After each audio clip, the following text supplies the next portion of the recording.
a moment, we're thrown into this world. We're fated to bring each other nothing but pain and misery.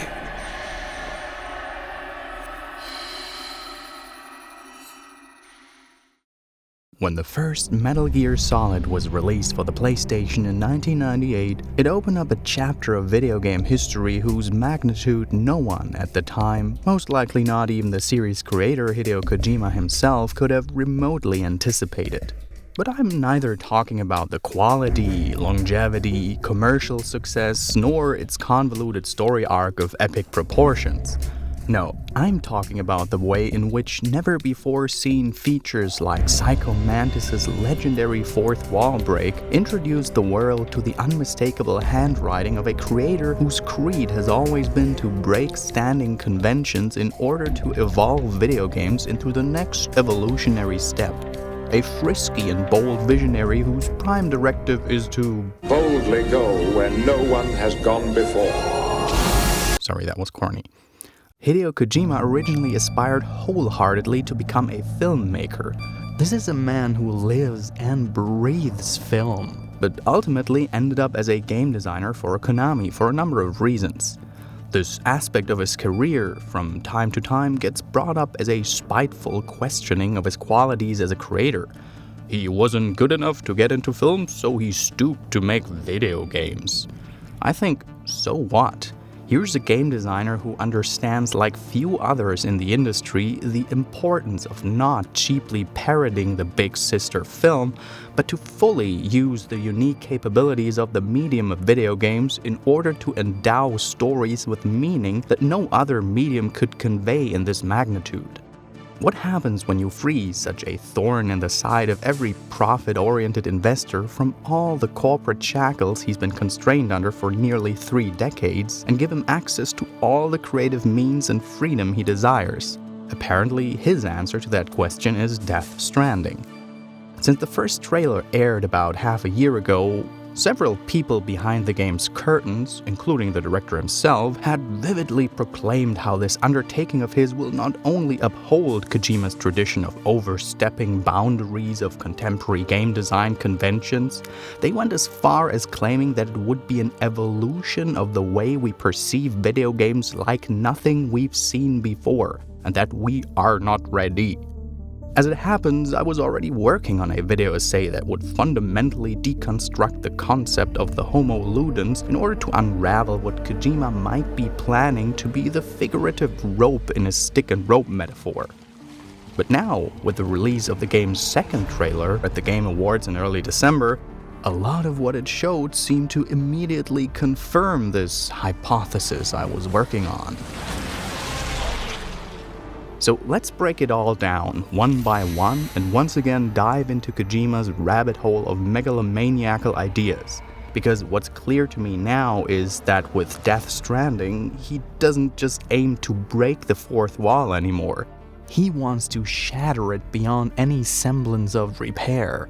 But man, little did I suspect that this part about evolution, he might actually mean it literally.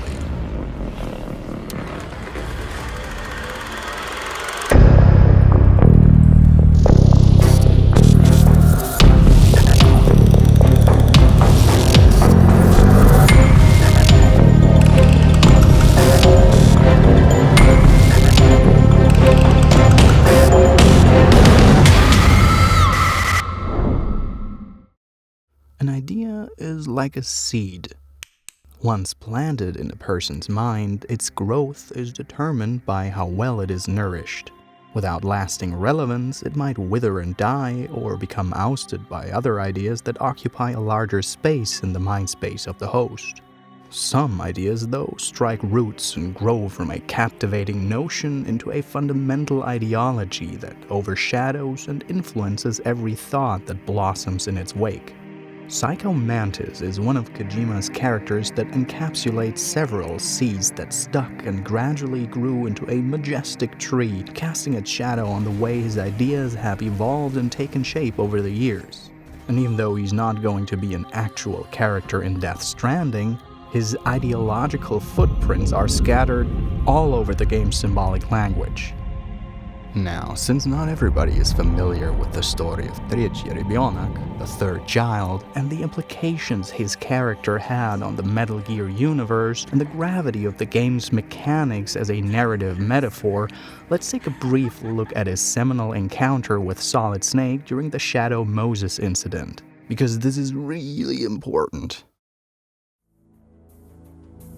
During Snake's infiltration of the secret Alaskan military base, his COs brief him on the presence of several high-tier Foxhound special operatives on the island. Among them, a powerful psychic known as Psycho Mantis, whose uncanny mind control capabilities appear several times in the form of hallucinations and reveries until the two have their eventual standoff. It is then, as Psycho Mantis unveils himself to Snake, that he shows his true powers. His mind ventures out of the game's capsule of suspension of disbelief and lets the player themselves, not Snake, know that he is aware of their presence in front of the screen. He switches the television channel, rendering Snake effectively blind, and he reads not only his but the player's mind by accessing the information stored on the player's memory card and making remarks about the games they're currently playing. In the actual fight, he easily dodges every single one of Snake's attacks as he can predict his every movement, and this can only be circumvented by swapping the PlayStation controller to the second port and thereby denying him of his ability to read Snake's, the player's, mind. Now, the stylistic device of breaking the fourth wall in and of itself is nothing special and quite common in all forms of fictional media. Metal Gear Solid itself, especially in the dialogues with Miller, has several lines that are openly addressed at the player, but usually this is done with a smirk, a whimsical joke by the writer to acknowledge the observant audience's presence. But Psycho Mantis goes not one, but several steps beyond that. The entire design of this boss fight was made with the intention of using means that were outside of the game designer's toolkit. It deliberately required the player to abandon the story's layer of suspension of disbelief and acknowledge that they, as in the real person in front of the screen, had to physically interact with their hardware to challenge Psycho Mantis' powers. In that moment, the relation between the gamer and the self-contained diorama of their game's narrative evolved into a bidirectional communication in which characters are aware of the presence of the outside world. This idea, at the time definitely eye-opening, but still viewed by many as an extremely tongue-in-cheek game designer joke without massive implications for the overall meaning of Metal Gear's universe, this notion has struck roots. It grew and over time continually evolved into one of the core principles behind Kojima's vision for Death Stranding. Relation. Everything is connected. Even though we only have roughly 10 minutes of footage from 2 trailers and a company logo movie, we can already find an abundance of broad hints suggesting that Death Stranding will expand on this idea of an in-game universe that's not just subliminally aware of the outside world, but where the fourth wall between the audience and the game is completely removed. Our reality is bleeding into the world of Death Stranding. You remember how I talked about the oil, prevalent in both trailers, is a symbol for mankind's exploitation of nature, the blood of the earth analogy in my previous video on Death Stranding? If you haven't seen it, well, here's the link, but I don't hold it against you if you don't want to watch a half-hour-long video essay just to brush up for this one. So I'm gonna include brief cornerstones of all the previous points I'll reference in this video, okay? So, with Death Stranding's imagery and concepts from William Blake's poem shown in the first trailer hinting at mankind's careless exploitation and desecration of nature, and even with the notion of a cataclysmic state of war as depicted in the second trailer, it's interesting how and where the oil shows up. Handprints filled with oil, Norman Reedus' hands themselves covered in oil implying blood, the blood of the earth on his hands, and oil running down the walls behind Guillermo del Toro while he assumes the infant, just like we can see it dripping down Mikkelsen's gorgeous face. I use the word assume here on purpose, since oil, or generally oily liquid substances, are actually not an uncommon metaphor for otherworldly forces or beings seizing control over another species. Think of the X-Files, where the black oil, also known as purity, serves as the carrier medium for an alien life form to infect and assume control over other species. Now, think about what Kojima hinted at for the meaning of the title Death Stranding. Something from another world has stranded. But in this case, it's not an alien life form. It's us. Our world is leaking into the reality of Death Stranding. We are entering this world through the means of video games, and we directly assume the characters in this world. I mean, technically, we've been doing this all along in video games, but in this case, it's not through this imaginative layer of suspension of disbelief. In Death Stranding, the world is conscious and fully aware of our existence as the Homo Ludens. Now, before I go into what this might mean for how the actual game plays out in contrast to the way we're used to play video games, what does Homo Ludens actually mean? The term was coined by the Dutch cultural historian and anthropologist Johan Huizinga in his eponymous book called, Homo Ludens. It explores the role and significance of play in culture and society, suggesting that the element of play is a primary and necessary condition for the generation of culture. Unlike all other studies and examinations that preceded his work, Homo Ludens tried to not just describe the how, meaning the role of play in culture, but it was the first attempt to tackle the why, how play contributes to the development of culture in the first place. Now, it's important to notice that it's not just addressing play as in playing games, but since the word ludens is a conjugation of the Latin word ludum, which is commonly translated with play or game, it equally applies to sport, acting, school, and practice. It explores these concepts in relation to many different aspects of culture, such as law, war, shared knowledge, art, poetry, philosophy, and so on. On a side note, it's actually a very interesting read while taking Hideo Kojima and the way he works and thinks into account, because you can find a lot of typical notions he translates into his games in Huizinga's book. For example, one chapter focuses on play in relation to the elements of mythopoesis, the making of myths, and it almost reads like a blueprint for the rise of legend of Big Boss as depicted in The Phantom Pain. Or you can even find astonishing parallels in how Kojima himself understands to use these principles through the currents of modern media to draw public attention to his work, establishing this elusive, mysterious persona that makes fans overanalyze and obsess over every single word he says. Hey, don't look at me like that. Now, the book's final chapter is where it gets really interesting in regards to Death Stranding. It reaches the conclusion that since civilization doesn't just come from play, but arises in and as play, that as a result, civilization has given rise to a subspecies of humankind that evolved through play, the Homo Ludens. This name is a play on the scientific name of the human species, the Homo sapiens, with Homo being the human genus, also including Neanderthals and other extinct species of hominid, and sapiens deriving from the Latin word sapere, meaning wise, knowing, rational. Homo Ludens is usually translated with the playing man, although we gotta keep in mind the distinction that Ludens doesn't only translate to playing games. But what does this all mean in the context of Kojima's new game? After all, you might say that he stated in several interviews that his Homo Ludens character shown in the logo movie and on the company website is nothing but a company mascot and has nothing to do with the game itself. But we all know that he's a prankster who loves to toy with his audience's perception and that we can't take everything he says at face value. And in addition to that, there are also numerous hints that this is yet another Kojima deception.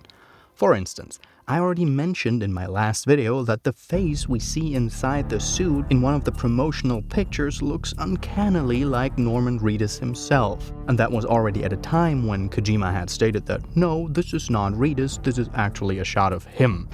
But come on, that's wishful thinking. That is not Hideo Kojima. That's Norman Reedus.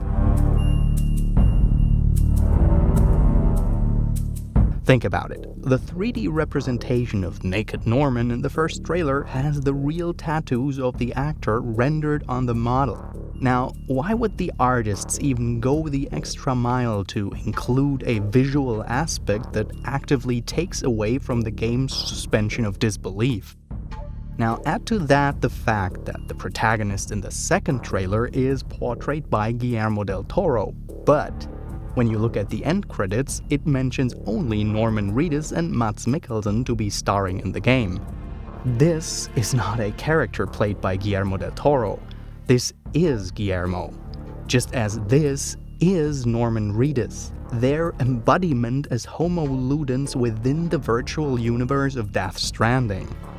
Even the Kojima Productions logo movie is directly tied to the trailer.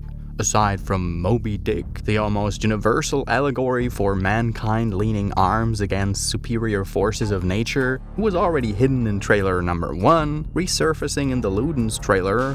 Whoop, there he is. We can also clearly see that it plays on the surface of the moon, with the planetary constellation of the Earth and Sun in the background indicating that the moon is fully illuminated by the sun. Full moon.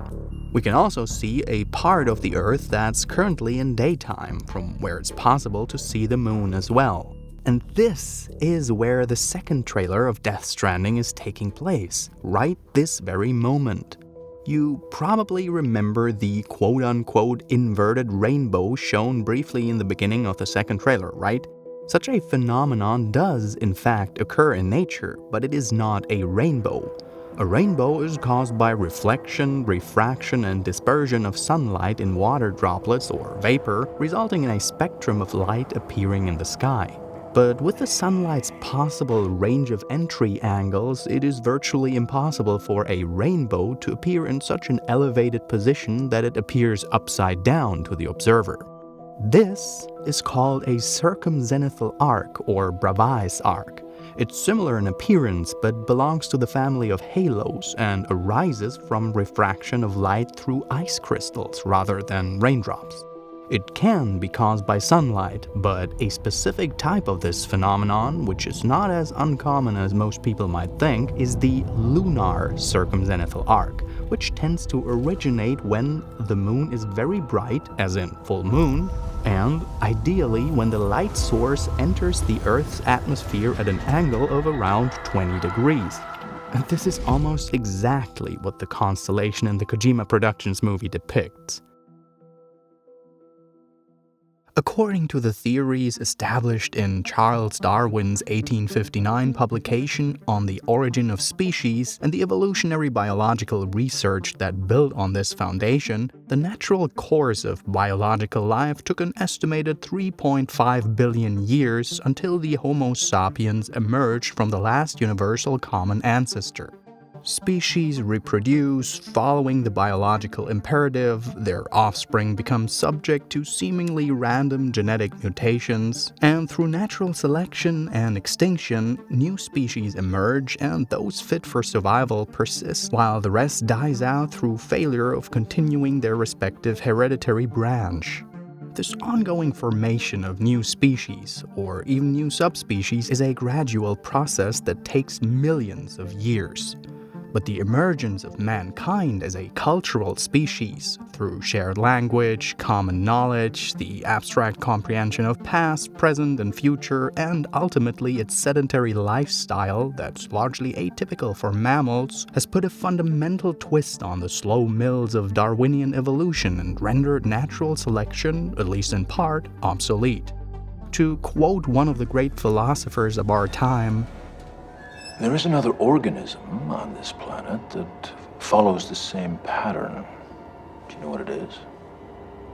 A virus." This drastic change in evolutionary dynamics, driving ecological balance past every conceivable natural threshold, strongly hints at an impending cataclysmic event. And that's a theme of Death Stranding. Remember, the end of times, rapture, humanity being reprimanded for their lifestyle? Anyway, evolution. Since it would take tens of thousands of years for the human species to evolve into a new subspecies naturally, according to the studies of evolutionary dynamics and evolutionary game theory, the logical leap would be a cultural evolution of mankind, fueled by the fruits of civilization, science, technology, and shared knowledge. That selfish and atavistic desire to pass on one's seed was enough to make me sick. Every living thing on this planet exists to mindlessly pass on their DNA. We're designed that way, and that's why there is war. But you are different. You're the same as us. We have no past, no future. We live in the moment. That's our only purpose.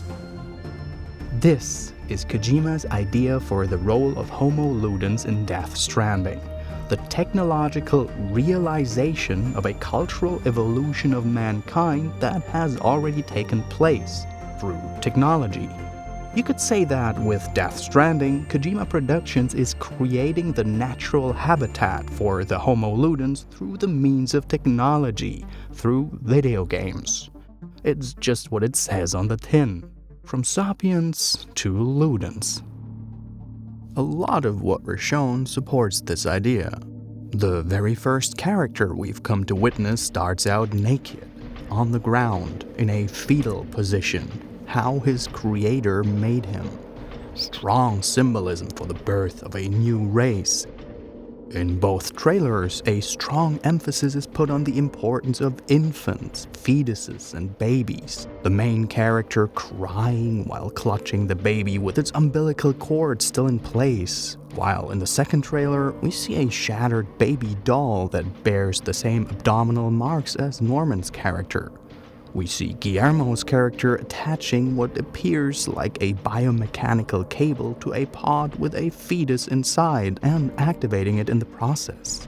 All this imagery of newborn children points at the biological imperative I've talked about, the evolutionary drive to procreate and ensure the heritage of a species, a new and still fragile race. Death Stranding is a world for a species that's evolved through play, realized by the means of play. A world in which video game mechanics don't have to be blanked out of the player's perception to maintain the narrative suspension of disbelief, but in which video game logic is made literal. Think of the way Mikkelsen's character takes off his night vision goggles. They evaporate into nothingness, accompanied by an explosion of red glowing particles. This is how video games work. You unequip an item and it vanishes into thin air, stored into hammer space, an imaginary inventory that can hold impossibly large items far over capacity. Think of the strands, the black umbilical cords that connect everything. Mikkelsen's character is directly connected with the skull-faced soldiers and controls their actions, not verbally, but through gestures. And when they carry out his order, another cloud of red glowing particles appears. Those strands are almost like a physical manifestation of dependency trees in object-oriented or visual programming languages. Now, what this means for the actual game and how it will play out in the end is still hazy and subject to speculation, let that be clear. So now we're gonna venture even further into speculation territory. But remember how during the development of Silent Hills, even with the little information we got before it was cancelled, it had been heavily implied on numerous occasions that the added S in the title of the game might represent a universe in which each player would, in some form, experience their own manifestation of Silent Hill. The actual game might be dead, but its core ideas live on in Death Stranding. The modern armament of the soldiers and Kojima's stick and rope analogy suggest that on a surface level, the game will indeed feel very familiar to people who are acquainted with games like Tom Clancy's The Division and the Uncharted series, meaning its moment-to-moment gameplay will likely play and feel like a standard modern third-person shooter. If you don't care in the world for all the science and philosophy jibber-jabber that gets pretentious Sherlock Holmes wannabes like myself aroused, you can. You can just play it and shoot people and don't give a damn about all of this like you've enjoyed it all along. But on a meta level, Death Stranding will introduce fundamental twists on how we interact with each other through online play and how we experience player death. Some people have already pointed out that if you sync both trailers, for example, we see Guillermo move along with the camera simultaneously with the handprints forming in the sand. Norman Reedus' character's abdomen is covered with a large cross-shaped scar, while the destroyed baby doll floating through the muddy water in the second trailer bears very similar markings in the same place on its body. Already said that. It indicates that right now, Norman's character might be in a state of death or rebirth. And in the moment Guillermo connects the fetus tank to the cable, the baby in Norman's hand disappears, almost as if Del Toro just activated an extra life. And right after that, baby handprints appear on Norman Reedus, and we see them leave similar traces on his body as the other hand markings already all over him. Signs of how he's been assumed several times in the past already. The way those handprints appear in the sand simultaneously to Del Toro's movement made me think of the ghostly apparitions of other players in the Dark Souls and Bloodborne games, where you see how other people that are playing right now have died in exactly the spot you're in.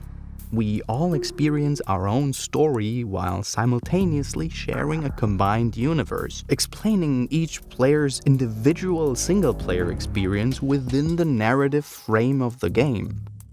And since Mikkelsen's character was announced to play the antagonist of the game, and he too is covered in black oil while giving orders to his subordinates, just like in a video game, it might even hint at a game mechanic that's comparable to the invasion system of the Souls series. But as I said, so far it's up to speculation, and I'd like to avoid throwing in too many guesses without having anything to back up my claims. Educated guesswork is all we can do at this point, and honestly, I think it's already made for an extremely enjoyable scavenger hunt so far. But I'm quite convinced about the focal points and conclusions of this video essay, since the theme of mankind's evolution into the Domus Ludi resonates perfectly with all the symbolic imagery we've been littered with so far. From the way Hideo Kojima crafts his games and mischievously weaves his plots, my gut instinct tells me that those ludo-evolutionary elements will unfold with a pacing and structure comparable to the story of Big Boss / Punished Snake / the clone of Legend in Metal Gear Solid 5, establishing an air of familiarity for players for quite some time, only to gain momentum to unleash the seminal twist. That, yes, our world and this world are directly tied to each other and are fully aware of each other's existence. And yes, you're not the only Homo sapiens entering this world, but we will meet each other in a drastic reinterpretation of shared online gaming. And yes, that the Homo Ludens turns out not to just be a company mascot, but an integral and central part of this universe and its lore, a habitat that was made for a culturally evolved subspecies of mankind that arose through the tenets of modern civilization itself. Humans weren't designed to bring each other happiness. From the moment we're thrown into this world, we're fated to bring each other nothing but pain and misery. So, yes, something from another world did strand in the world of Death Stranding. It is us, the Homo Ludens, and we bring the sins of our fathers to its shores. Thank you for watching. If you enjoyed this video, feel free to subscribe for more videos on Death Stranding and episodes of Monsters of the Week every other week. And as always, a big thank you to all the people who support my channel on Patreon. This time with a special thanks going out to Caroline Mills, Simon Anderson, Lucas, Evan Tekru, Marisa Martinez, Michelle Stoliker, Kelvin Bombach, Adele Al-Falasi, Christopher Kalish, Nicholas Stevenson, Ronnie Meinert, Ian Melancon, Joey Wayu Hendrayani, Nelson Velez, Jose Garcia, and Jordan. So until next time, remember, the truth is out there.